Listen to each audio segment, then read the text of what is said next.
It's your boy Brandon Phoenix, aka I Also Hate Pitt, joined by Jeremy J. and Fiend Phoenix. You are with the Raspy Voice Kids. You're joining the Hail West Virginia podcast, another Gold and Blue interview, and today we have one of the queens, one of the mountainest of all mountain mamas. Joining us today is Ms. Kim Webster, producer extraordinaire, actress extraordinaire. She's done the legendary West Wing. She produces Born This Way. She's done so many other projects that you know and love, and she joined your boys today. Kim, thank you so much for taking time out of your schedule for us.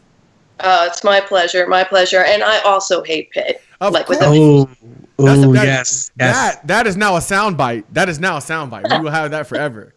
I got Bobby Huggins to say that too, so we're good.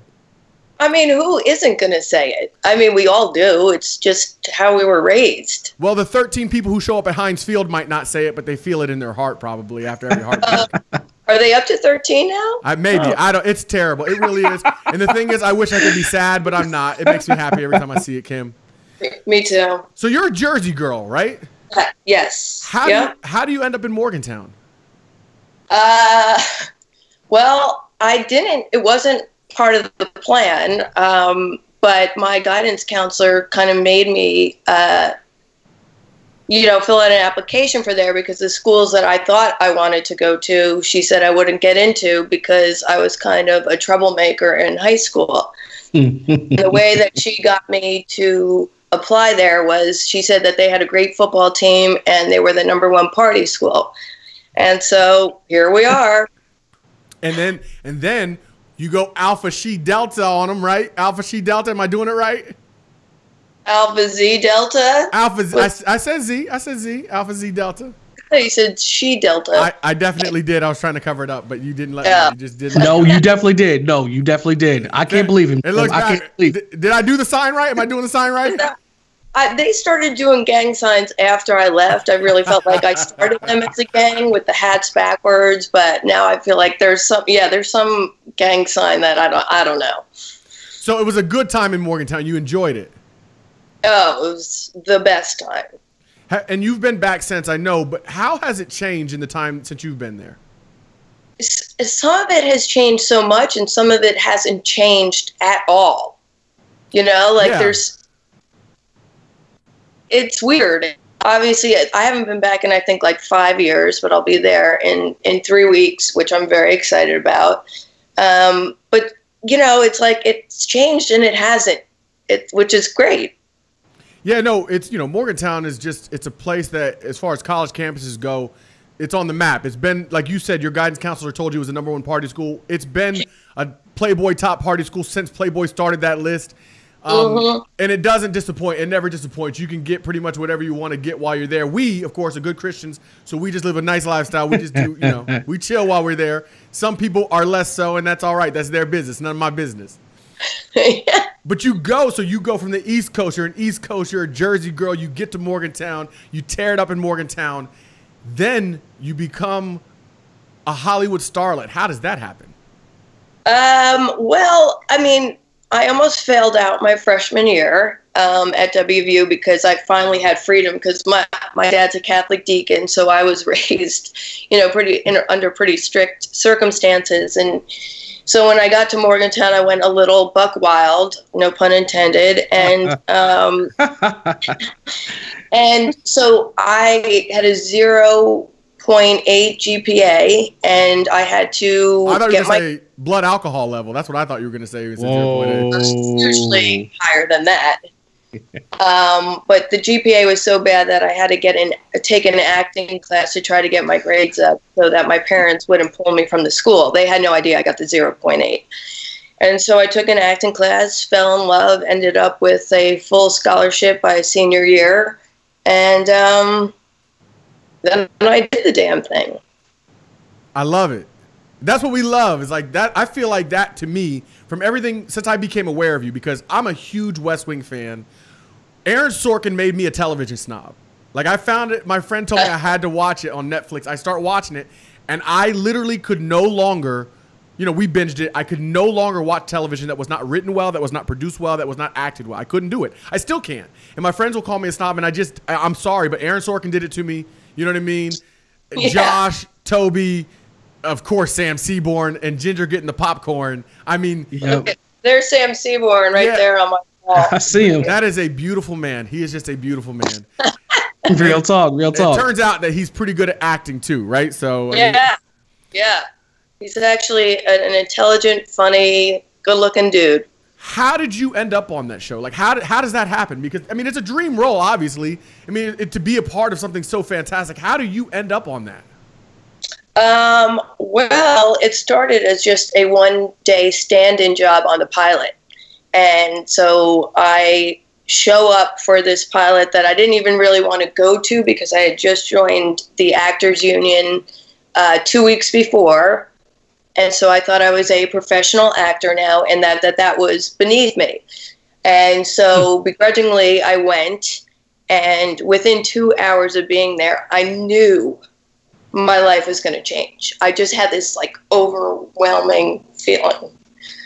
Like, it makes me emotional every time I talk about it because it was like really powerful. So the show gets picked up, obviously, because it's The West Wing and it's Aaron Sorkin. And by episode 3, I believe, Aaron started giving me lines on the show. Like, he had me say estimated BDA in episode 3. Yeah. Yeah. Bomb damage assessment, that is, by the way. I watched the show. Yeah. So after that, he invited me to a cast read-through because one of the actors couldn't be there that day. And that actor was Elisabeth Moss, who now stars on Handmaid's Tale. Yeah. So I had to fill in for her, and I had to read the script cold in front of everybody. And I can't tell you the intimidation factor that was in that room. I mean, I'm sitting across from Rob Lowe and Martin Sheen and Allison Janney. I mean, like, you know, these amazing actors. Yeah, and so I'm sitting in between Aaron Sorkin and Tommy Schlamme, who's an award-winning director, and I'm an extra. I shouldn't even, like, be at this table. And so I do the cold reading, and I nail it, I guess, because that ended up turning into, you know, Ginger. But the first line that I had was it was that Crackpots and These Women episode where Elisabeth Moss's character is introduced. And I think the first line is, "Dad, you never put enough cumin in the chili." And I'm 20-something. I don't cook at the time. I didn't know what cumin was. I didn't know how to say it. And if you know how to spell it, that's what I almost said. I almost said, "Dad, you never put enough cum in the chili." And that would have been the end of the story. Well, or you know what? It would have been something, Kim. It would have been something. Let's say that. It would have. It would have been the end of my acting career for sure, because I told Aaron Sorkin that story years later, and he wasn't amused. And he said that a lot of actresses did say that in the audition room. So I don't know what came over me to say cumin, but I'm really glad I did. Well, that's awesome. Now, you suggested that there might have been some Big East football impacting the career decisions that were made. Yeah, I feel like Aaron gave me that opportunity because, you know, during our downtime on set, when I was an extra, he somehow found out that I went to WVU, or maybe it was because I knew he was from Syracuse, and maybe I had maybe I had the balls to say something like, "Oh, we play each other in football."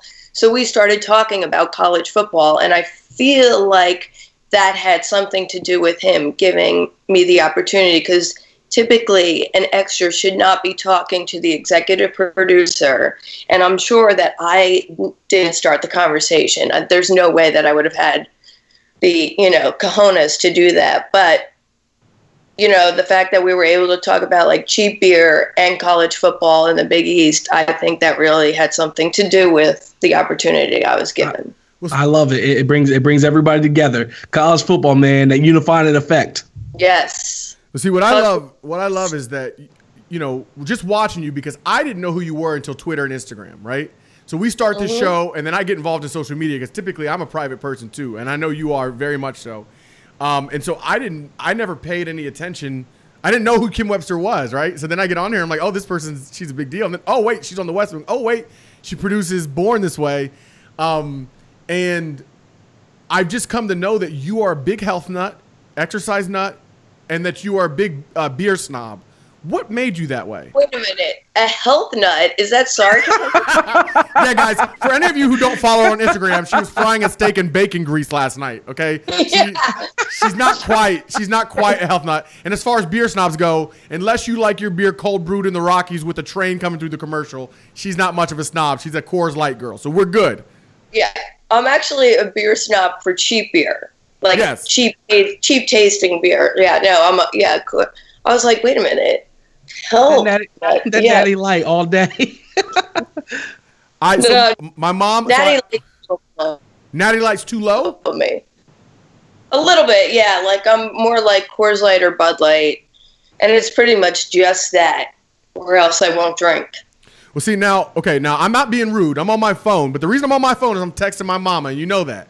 If you text your mama, it's okay, right? So my mom told me her favorites on Born This Way. Because the other thing is our brother died in March. And I'm sorry to hear that. Well, it was hard for us, but he was especially close to my parents because he lived there with them. And he was the biggest character you'd ever meet. I always said, of the people I knew that could be famous, this dude is like he's one of those guys who gets on stage at concerts. When we beat Virginia Tech in the pepper spray game, he got back in the locker room. Like just walks back there. Like, he's one of those people. But his favorite show and my mom's favorite show and a show they watched together was Born This Way. And so I asked my mom, because she told me, I was like, who's your favorite? So I text her because I'm on with you. And she says, can you guess? Any guesses? John Tucker. Nope. But that's a good guess. I like John. Rachel and Mariano. Oh, yeah. Rachel. Rachel is the best. She is so amazing. Every time she sees me on set when I work behind the camera, I go by my last name. I go by Webster. And so every time she sees me, she's like, Webster! And is like a freight train hugging me. It's the best thing in life. She's amazing. And so is Mariano. Everybody is on that show. They're all amazing people. Well, it really is. It's impressive what you guys did and how you did it, because Down syndrome, especially just with the cultural and societal changes, is something that had moved out of you don't see as much as you had in the past. And this brought it back to the forefront where people could be aware, where people could see these are individuals, they're human beings with real lives, with real personalities. They're not just caricatures. How did you get involved with this project? Well, listen, I can't take any of the credit because I was definitely like a low-level producer on it. It was really Dr. Laura Kokorian, who's our executive producer and showrunner, and John Murray of Buna Murray Productions. They really saw something in this project, and Laura puts her heart and soul in it every single day. And they just had this opportunity, to put on to document these stories and these people's lives. And it's when we do film, it's like 5 months of the year. But the families have really opened up themselves to us, and they really let us into their lives. And they've been amazing. And A&E has been a huge support system. That they're really proud of that show. So, I remember in the beginning, we didn't think that the whole season would even air because we didn't think that America would embrace it. And they have. And then, it's on season 4 now and waiting to hear if maybe it'll get picked up for a 5th season. I didn't do last season 4. I moved on to another project, but it's still my favorite show. In fact, I binge watched the whole season yesterday. Season 4, because it's just, and I cry every time I watch it. It's just, there's such great people, and they bring me so much joy. Yeah, you're known as a tough person. You've done some crying already on this show. I feel like we're breaking the mold. Jeez. I feel like. See, I told you. This is why I don't like doing these. No, I feel like Oprah over here. I feel like I'm about to get my Emmy. I feel like they're about to put me on the show, and then I can. God, what am I getting you? A car, if you're Oprah. Well, yeah, I get you a car. You know what else I can get you? If things go the right way, you might even get a proposal on the Emmy stage if you're the reason I get one. So you just gotta wait. It's so funny because I did tweet about that last night, and I'm like the opposite of wanting to be married. Like I'm totally against that stuff. So everyone's like, "Oh, I would do that for you." I'm like, "Please don't. You'll get embarrassed." That was our next question. Jeremy and I talked about that last night. Yeah, definitely. All right, never mind with that question. Yeah, but someone did say on the 50-yard line of Mountaineer Field, and I was like, "Okay, well maybe now that would be something that I could get behind." But yeah, or like a sideline pass. I mean, something like that. Just whatever, All right, so time's almost up. We know you can't stay very long, so Jeremy and I like to do this thing called rapid fire. We actually started it with Pat McAfee, so you're the second. And I don't know if you know this, we had a top 10 list. You're on that top 10 list. Like I know. For us, we're knocking them down. Like this is a big deal for us, so we're knocking them down. So you get to be the second person to do a rapid fire. Jeremy, do you want to do the rapid fire questions? Yes, sir. I'm in the building. All right, let's go. Here we go. All right, so you were on the East Coast. Now you're on the West Coast. The question is pepperoni rolls or taco trucks? Pepperoni rolls. Yes, we love it. Number 2, all 3 were up for an Emmy for drama series. Which would you choose? Stranger Things, This Is Us, or Game of Thrones? Never seen any of those 3. Whoa! Here's I'm interrupting rapid fire. Here's why you need to watch This Is Us. This is important. Kevin Pearson, you don't know him. Anyway, the kid who's like an all-star quarterback. They live in Pittsburgh. Diehard Steelers fans. He's getting recruited everywhere. The coach from Pitt comes over and he doesn't get dressed up. He's like in t-shirt and shorts. And his parents like, get dressed. The coach is coming. And he says, listen to this, Kim. He says, Dad, it's just Pitt. Love it. It is the best moment on television since Ginger Get the Popcorn. It was fantastic. So best line ever. And Sterling K. Brown, who I guess is one of the stars of that show, he's represented by a Mountaineer that I was in acting school with. So, yeah, I mean, her name is Jen Wiley, and she's been his manager for a long time. I think she basically, she's known him for forever, and so she's always at the Emmys and stuff with him. Oh, yeah. We would love to have Sterling on the show. Thank you for offering. That would be awesome. All right, I'll let you get back to rapid fire. All right, number three. Once again, East Coast versus West Coast. Beach or the mountains? Beach. Gotcha. 100%, yeah. All right, number 4. Because the mountains include like hiking, and that's exercise, and I'm totally against that. So, amen, sister, man. Yeah. I feel you 100%. Look, people try to hate on me. I went to Colorado a few weeks ago. They're like, "Oh, do you want to take a hike?" And I'm like, "No, I'd rather sit in a hammock." Okay. Exactly. All right, number 4. This is a big one. Pat White or Major Harris? Pat White, for sure. Pat White is one of my favorite people on the planet. I mean, I love Major. Don't get me wrong. I've hosted an event with Major before, but hands down, Pat White, no question. Pat, now listen, Major did our show, and Major's my childhood favorite. I mean, I grew up in Parkersburg, so Major, 9 is the greatest thing that ever happened to me. Pat White, I mean, you can't argue against him because he's Pat White. But Major did our show, and Pat keeps big timing us, so maybe you can help us out. I'm asking for a lot of favors, Kim. I'm just asking for a lot of favors. Yeah. There you go. One last interruption. Okay. My mother wanted me to say this to you. She says, Rachel has such a kind, caring heart. Mariano is so patient and loving with his daughter and affords her dignity. And instead of telling her what to do, he listens and he asks her questions so she can come to a particular conclusion. Yeah, that's true. I just watched that yesterday when they did that about her wedding dress with Christina and Mariano. All right, we have one last question. Now, before it was going to be the Glenn Weiss proposal. You answered that earlier that you're not really feeling that. So we'll take a left. Here's the big question. Me and Brandon debate this on and on. Pat McAfee weighed in on his feelings. I need to know yours. Toy Story or the Lion King? So I heard you guys talk about this with Pat McAfee, and I have also never seen The Lion King, but I do love Toy Story. So I'm tired of this. I'm sick of this. I really am. I see a pattern. I just see a pattern, Kim. I mean, I'm sorry. I just see a pattern. People with good taste and immense talent seem to not be very interested in Lion King. Oh, stop it. So, stop it. Hakuna Matata or whatever, Yeah. Kim, thank you so much for doing this. I know this is not your favorite thing in the world to do. We're grateful that you joined the Raspy Voice Kids. We wish you the best in everything that you do. We can't wait to see you in Morgantown and Kansas. We're not going to take up all your time because we know you got a lot of people to get around and see and have fun. But it's going to be awesome. As always, let's go Mountaineers. Let's go drink some beers. And eat pit. Don't forget that. Yep, definitely going to edit that. Hey, real quick. No, but amen. Get it, girl. Get it, girl. You know about our movement? We have a movement. Never capitalize their name. We actually did a public service announcement. Always spell it with lowercase p. We got into this.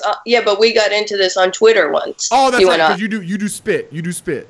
Yeah, because people, I don't just have West Virginia people following me. So if I don't capitalize it, they're not going to know what I'm talking about. So I do the small S, big P, and then I call it spit. Yeah. That's how I found you, actually. It's when you tweeted about being in the restaurant and you got up in Sweet Caroline? Yeah. So and I started chanting the Sweet Caroline, eat whatever pit. Yeah.